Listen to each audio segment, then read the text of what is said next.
In a world where change is the only constant, one fact stands unshakable. The United States remains a titan of military and diplomatic strength. With a military arsenal that's second to none and strategic prowess that keeps rivals at bay, the US continues to enforce its global dominance. Every analysis and comparison reaches the same conclusion: the American armed forces are in a league of their own. Think twice, or better yet, think 7 times before squaring up against Uncle Sam. Ready to know why? Buckle up as we break down the 7 undeniable reasons why challenging the USA could be the biggest blunder an adversary could ever make. First up, the Nuclear Triad. Since the infamous attack on Pearl Harbor, a day that will forever live in infamy, no foreign power has dared launch an attack on US soil. And here's a prime reason why: the formidable nuclear arsenal developed since 1945. The atomic bombings of Hiroshima and Nagasaki were not just displays of raw power, they were a clear signal of the US's readiness to use such force. Despite the ongoing debates over the morality of these actions, they established a precedent of strength and resolve. The Cold War era watched closely, with the Soviet Union ultimately deciding that the stakes were too high to challenge such firepower directly. Since then, the sophistication and lethality of the US nuclear systems have increased exponentially. In 1952, it exploded its first hydrogen bomb, which was over 1,000 times more potent than the uranium bombs it had used in 1945. Soon, the United States developed the ability to do more than destroy enemy cities. It could destroy entire nations and possibly the entire world. Indeed, Robert Oppenheimer proved quite prescient when he quoted the immortal line of Hindu scripture, "Now I am become death, the destroyer of worlds." Today, the United States has 5,550 nuclear warheads. That is the second highest total in the world, a bit behind the Russian number of 6,257, but more than enough for its deterrent and, heaven forbid, offensive needs. The trouble was that the Soviet Union developed its powerful arsenal to counter the American one. Therefore, the next step was to create second strike capability. In other words, the ability to hit back with devastatingly destructive force even after a strike on the US using nuclear weapons. The basis for this capability is what's known as the Nuclear Triad. The arsenal is built on 3 planks: land-based missiles, nuclear submarines with launch capability, and bombers laden with nuclear weapons. The idea is to make it nearly impossible for an enemy to destroy all of the American nuclear capabilities in a preemptive strike. That would allow it to strike any country that would dare launch a nuclear attack on the United States. This is how it works. The land-based missiles are maintained in hardened silos that can withstand just about anything but a direct nuclear hit. This is the most immediately reactive element of the American nuclear arsenal, built on up to 440 Minuteman III missiles that are ready to go 24 hours a day. Those powerful solid-fueled ICBMs carry 3 MIRVs, each containing up to 335 kilotons, with a range of 8,000 miles and a circular error probability of 725 to 925 feet. Each MIRV can hit a different target, so think of it as more like 3 missiles than 1. Each silo is 160 feet deep and protected by 3 to 4 feet of reinforced concrete, and as well protected as those sites are, they are the most vulnerable part of the triad. America's enemies know precisely where these silos are located since most were built back in the 1960s.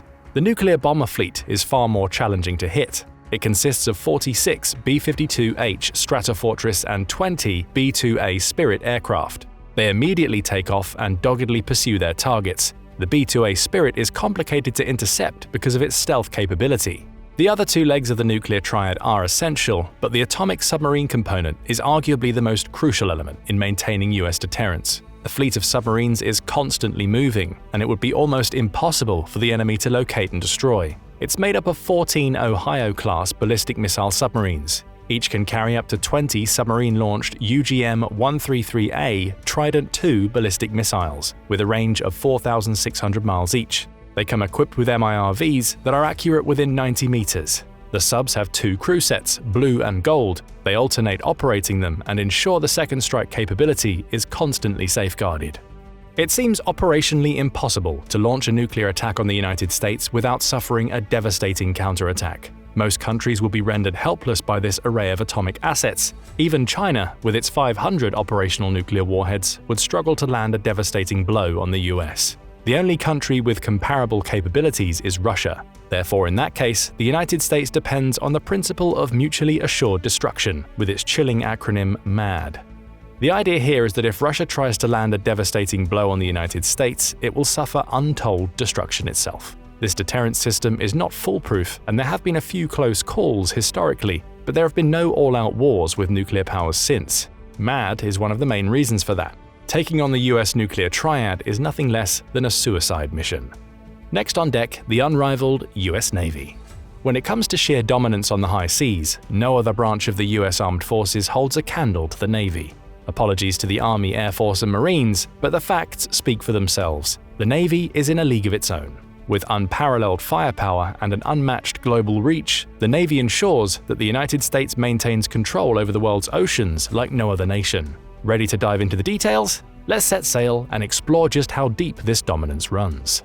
The US Navy has 293 deployable combat vessels and around 4,012 operational aircraft. It also has 322,322 personnel on active duty. The Navy's raw tonnage is over 4.5 million.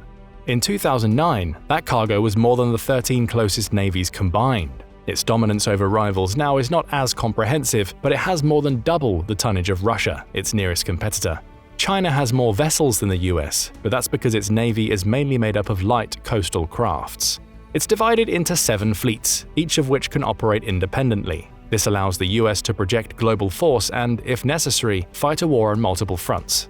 Of course, its carrier fleet is the main component of US naval dominance. Until World War II, battleships were considered the main component of maritime supremacy. But that changed during that war. Aircraft have the upper hand over a surface fleet and can usually sink them. In addition, an aircraft carrier can be used against targets on land anywhere in the world. Therefore, it's become the gold standard for naval power and the global projection of US military strength. In particular, there were 10 nuclear-powered aircraft carriers of the Nimitz class and 1 Gerald R. Ford class carrier. The latter are intended to replace the older Nimitz carriers and are even more powerful and impressive. There are currently 2 carriers under construction, and a further 6 are going to be built at a later date. As awe-inspiring as the Nimitz class carriers are, the Ford class is even better.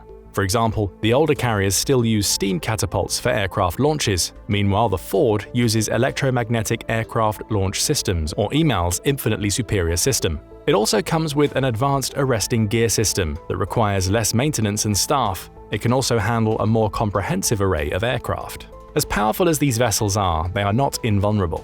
The Chinese realized that they could not compete directly with the strength of the USN carrier fleet. Therefore, they have focused instead on denying their power in East Asia. They have set up anti-access area denial systems that would make operating in contested areas difficult, but in most of the world, they can continue to operate virtually unopposed.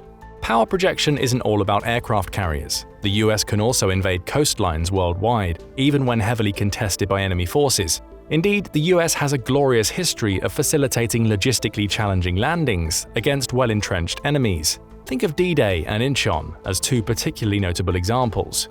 To enable this role, the Navy operates 9 amphibious assault ships alongside 2 amphibious command ships and 12 amphibious transport docks, which allows the US forces to invade coasts throughout the globe.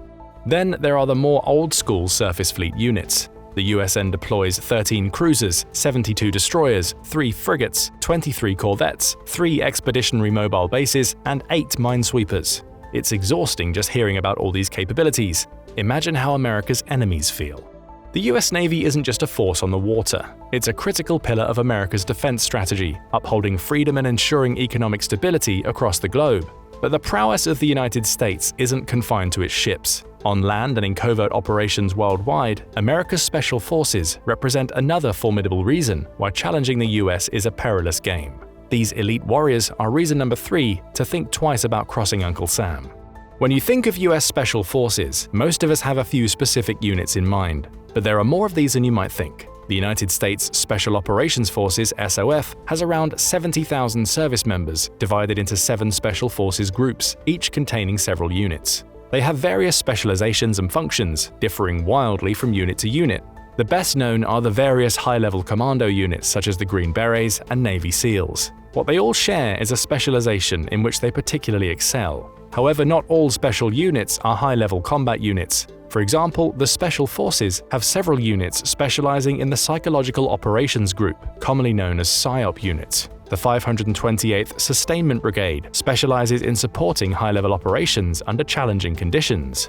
However, the best-known units and the pride of the US military are their Tier 4 units. These are the Army's 1st Special Forces Operational Detachment, Delta Force, the Navy's Naval Special Warfare Development Group, usually called SEAL Team 6, the Air Force's 24th Special Tactics Squadron, and the Army's Intelligence Support Activity Unit.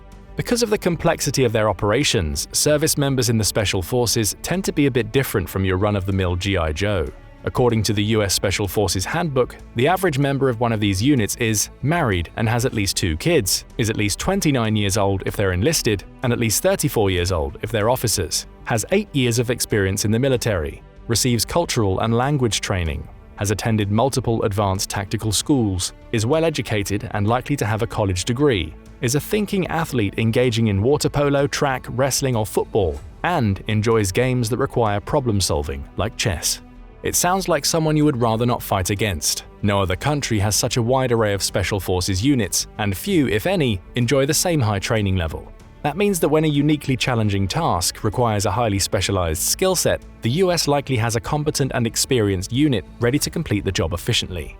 From the elite prowess of the Delta Force to the cutting-edge advancements that redefine modern warfare, the US maintains a significant advantage. This brings us to the 4th reason not to mess with the United States: its unparalleled technological edge. Harnessing innovations that span from cyber capabilities to next-gen weaponry, America's tech superiority plays a crucial role in its military dominance. Let's delve into how these technological feats secure the US as a global superpower. A state's military advantages can depend significantly on the strength and productivity of their private sector and scientific communities. That's a field where the United States dramatically excels. Out of the 50 largest companies in the world, 33 are American. That's not only more than any other country, that's more than any other continent. Of course, among the top companies, many are technology powerhouses such as Apple, Alphabet, and Microsoft. Another component that feeds research is education. And of course, American higher education is dominant. It has 56 universities in the top 200, more than any other country. Harvard, Princeton, MIT, and Yale are often at the top. That matters because the universities and high tech allow the United States to develop the best military technologies, enabling it to maintain the qualitative edge it needs to defeat its rivals on the battlefield, or better yet, deter them from fighting altogether. The link between the two has had a revolutionary effect on warfare and civil society. For example, the internet and GPS are both technological marvels developed by the military in coordination with civil researchers. These and similar achievements have made the military more efficient while making large amounts of money for the American economy. They also made our lives much more convenient. A comprehensive list of the technological wonders regularly fielded by the armed services would require a much longer video, but they have all come together to revolutionize the way the United States fights wars and further cements its position as the most significant military power the world has ever seen. In 1992, the Pentagon published a report on how technology would completely change warfare. They called this trend the revolution in military affairs. The idea was to create a battlefield where the US could see all the assets its enemy brought to the table, ideally taking them out before engaging with the armed forces. It would also allow the US to jam enemy systems and send crippling disinformation without firing a shot. While the integration of information technology into the US military has not been perfect, significant advances have set it far ahead of its competitors. The Joint All-Domain Command and Control Program is the main effort to do so. It's designed to automate processing optical, infrared, radar, and other data observed by all armed forces branches. General Mark A. Milley, the 20th chairman of the Joint Chiefs of Staff, recently said, "You can see an ability to hit at range that has never existed before. Those two facts, just those two alone, indicate that we are fundamentally changing the character of war." Therefore, Milley believes that you could have entire tank units without crews, or entire squadrons of airplanes without pilots, or ships or carrier strike groups without sailors. Those who can master these technologies, he says, will have a decisive advantage in the next conflict. While it cannot afford to become complacent due to its private sector and educational advantages, the US remains ahead in the main fields of the technology revolution. Those include, according to the 2022 Congressional Research Service report, emerging military technologies, artificial intelligence, lethal autonomous weapons, hypersonic weapons, direct energy weapons, biotechnology, and quantum technology. Perhaps the most exciting recent developments have been in the field of AI. Luckily for the US, most leading actors in this space, Google, Microsoft, OpenAI, and Nvidia, are all American companies. A great example of the use of new technology is the Replicator program. using the best American technology to create an army of thousands of cheap and expendable AI-enabled autonomous vehicles by 2026. Deputy Secretary of Defense Kathleen Hicks said, "Imagine distributed pods of self-propelled ADA2 systems afloat, powered by the sun and other virtually limitless resources packed with sensors aplenty, enough to give us new reliable sources of information in near real time. Imagine fleets of ground-based ADA2 systems delivering novel logistics support, scouting ahead to keep troops safe, or securing DoD infrastructure." Meanwhile, machine learning will make mechanical failures increasingly rare and perhaps eliminate them. AI's predictive powers can help identify most mechanical failures hours before they occur, and that ability will improve. After all, war machines are useless if they can't be kept reliably in the field.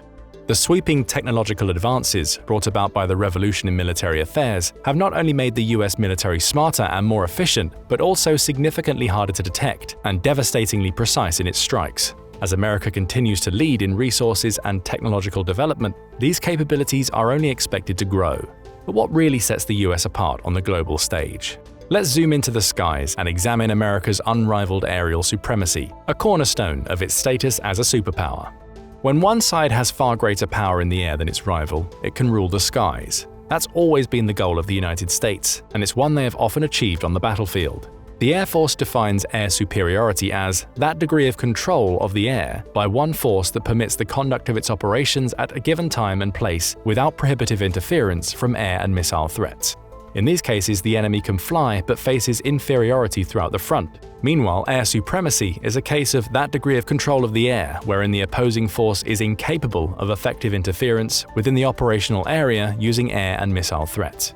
The US is taking measures and planning procurement to assure its ability to attain superiority and perhaps even supremacy. The Air Force is replacing its good, reliable F-16 Fighting Falcons with the F-35 Lightning II, arguably the greatest fighter ever built. They are supplementing that with 72 new F-15EX Super Eagle fighters and working on the next-generation air dominance NGAD fighter. Meanwhile, the Air Force is not neglecting its bombing capabilities either. It's buying 100 new B-21 Raider bombers. To support these operations, it's also bringing the new KC-46 Pegasus tankers into service and developing a stealthy tanker to refuel planes in the most adverse and dangerous conditions. The F-35 is set to lead American air supremacy well into the future. The power with which it operates has left veteran pilots in absolute shock. After his first test flight, one said, "It's like an 800-pound gorilla sitting on your chest." Another said that because of all the pressure, pilots come out looking like they're 100 years old. Makes sense. After all, this technological marvel has a top speed of Mach 1.6.